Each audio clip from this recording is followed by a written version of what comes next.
Hello বন্ধুরা, সবাইকে শুভ দুপুরের অনেক প্রীতি ও শুভেচ্ছা। আর আজকে নিয়ে চলে এসেছি ঢাকা ডিস্ট্রিক্টের খুব বিখ্যাত একটি খাবার, সেটা হচ্ছে বেগুনের ঘাঁটি। আর সেটা আমার ঠাকুমা হাতে তো মানে অসাধারণ লাগে খেতে। তো এটা কীভাবে রান্না করতে হয় সেটাই তোমাদের কাছে দেখাবো রেসিপিটা।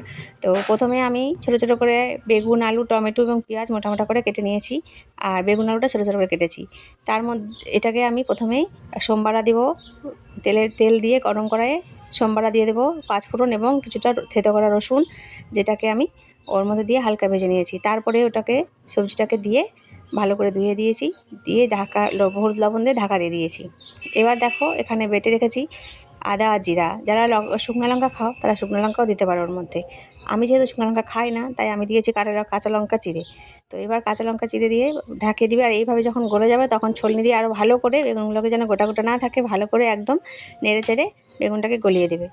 তারপরে ওর মধ্যে অল্প করে আদা লঙ্কা জিরা বাটা দিয়ে দেবে, দিয়ে ভালো করে খুব সুন্দর করে কষাতে হবে। কষিয়ে কষিয়ে একদম যখন এরকম আঠা আঠা হয়ে যাবে তখন নামিয়ে সার্ভ করবে। শুধু যে গরম ভাতের সাথে সেটা না, তুমি রুটি পরোটা দিয়েও খেতে পারো। তো আমিও খাওয়া শুরু করে দিচ্ছি, তোমরাও খেয়ে নিও এবং আমার চ্যানেলটাকে সাবস্ক্রাইব করে দিও।